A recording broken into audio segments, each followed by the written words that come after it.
Question number 2 है, in what category would you place Belsey's view, theoretical और practical criticism? ठीक है, आप किस कैटेगरी में बेल्सी के व्यूज को जो है वो रखते हैं, थ्योरेटिकल या फिर प्रैक्टिकल क्रिटिसिज्म में? और what are the major drawbacks in Catherine Belsey's critical practice? कौन से ऐसे मेजर ड्रॉबैक्स हैं जो कि बेल्सी की क्रिटिकल प्रैक्टिस में है, यानी कि हम क्रिटिकल प्रैक्टिस की ही अब जो है क्रिटिकल एवेलुएट करने लगे हैं उसको। Elaborate your answer with respect to views discussed in the book.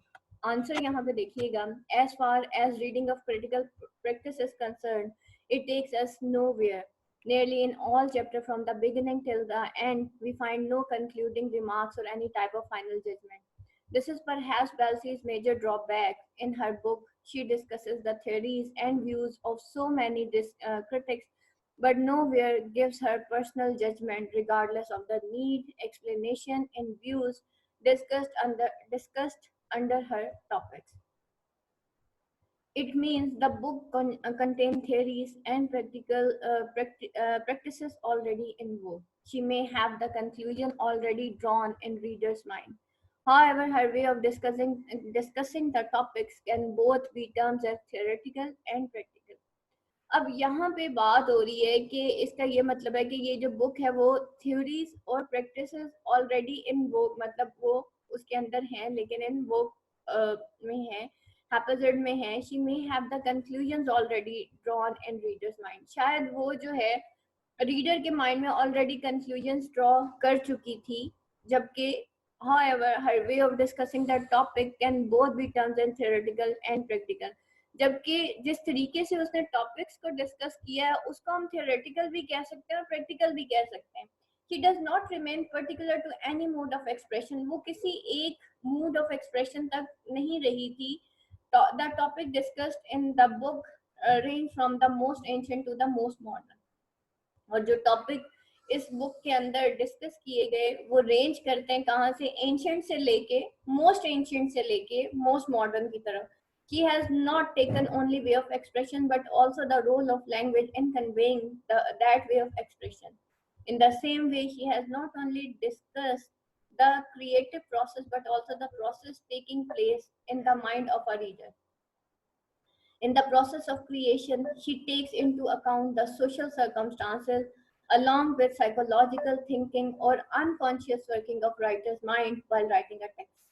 और इस process of creation में वो जो है she takes into account of social circumstances। ठीक है, वो एक social circumstances का एक जायजा लेती है along with psychological thinking। ठीक है, जो उस दौर की psychological thinking है उसके साथ साथ किसका, वो जो सोशल सर्कमस्टांस है उस दौर का जो एनवायरनमेंट है उस वक्त का जो सर्कमस्टांस है वो उसको भी उसका भी जायजा लेती है। और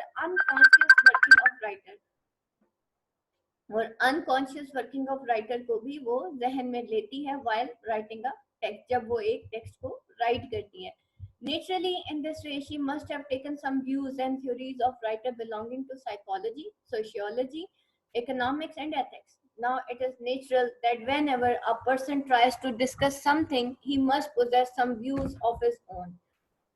अब यहाँ पे वो कहती है कि ये एक नेचुरल है कि जब भी एक इंसान जो है वो कोई चीज डिस्कस करने की कोशिश करता है तो वो उसके अपने भी कुछ व्यू पॉइंट होते हैं। Belsi, though, adopts a careful approach in her expression of views, yet she leaves some clues that indicate that she has expressed her personal arguments in between the lines. और बेल्सी जो है वो एक careful approach अपने expressions of views में जो है adopt करती है, yet she leaves some clues, जबकि वो कुछ clues छोड़ जाती है जो कि इंडिकेट करते हैं वो जो उसने अपने पर्सनल आर्गुमेंट्स बिटवीन लाइंस जो है वो शो किए होते हैं उनको वो यहाँ पे शो करती है। फिर उसके थ्योरेटिकल व्यूज देख लेते हैं।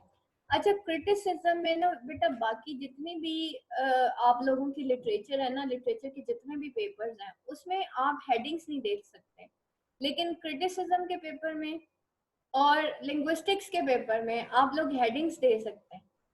ठीक है, तो लेकिन कोशिश कीजिएगा, वैसे क्रिटिसिज्म के पेपर में हेडिंग्स अलाउड होती हैं, लेकिन कोशिश कीजिएगा कि मत लिखिएगा, सिर्फ जैसे ये थ्योरेटिकल व्यूज है ना, इसी को बीच में कहीं जैसे हम पहले अंडरलाइन कर देते हैं मेन थीम को, तो वैसे लिखिएगा। लेकिन लिंग्विस्टिक्स में आप आराम से, क्योंकि वो साइंटिफिक सब्जेक्ट है, आराम से आप अपना जो हेडिंग है वो आराम से दे सकते हैं। इवन डायग्राम्स भी बना सकते हैं, या क्रिटिसिज्म के पेपर में भी आप डायग्राम्स बना सकते हैं।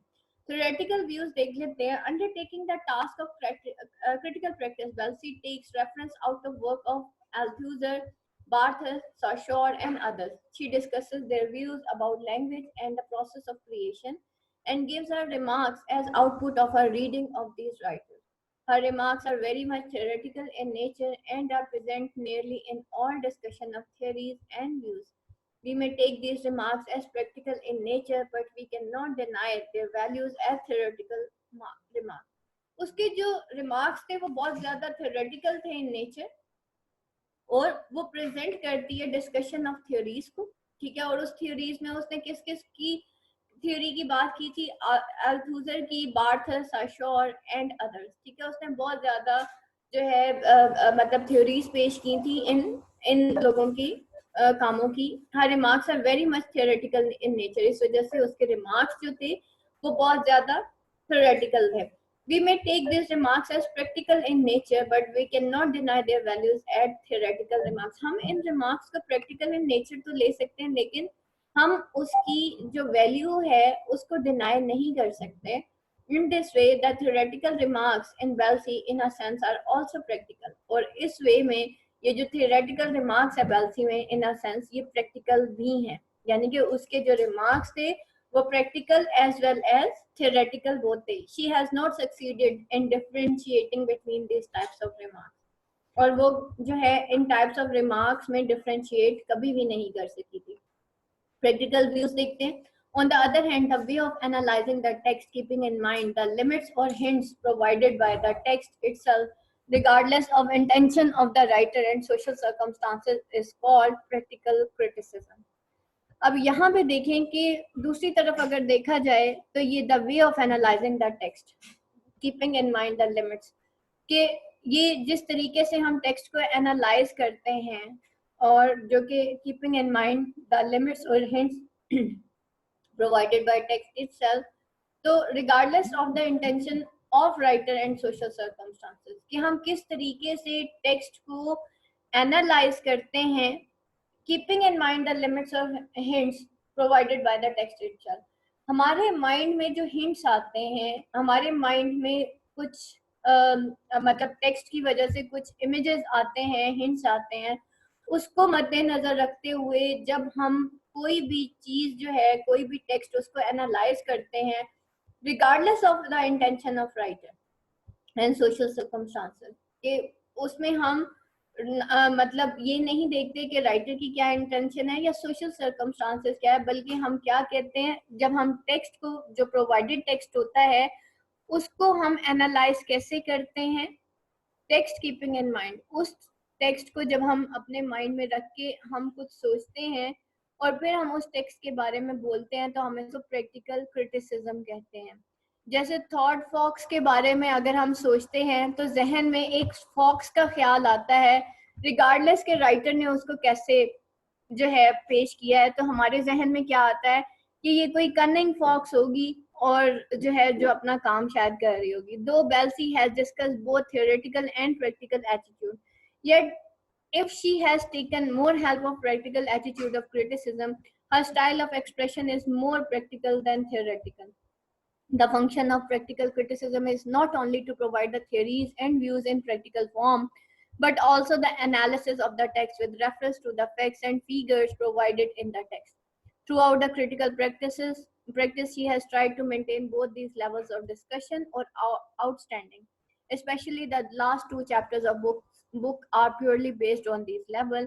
Conclusion: in the end, it can be said that despite the difficulties that lies in her expression of views, yet Wellesley has succeeded in pointing out the aptness and suitability of practical criticism or critical practice of modern critics. It is clear that Wellesley has no inclination to any particular mode of criticism. Her way of criticism can be taken both theoretical and practical. ठीक है, उसका जो वे था criticism का वो theoretical भी था or practical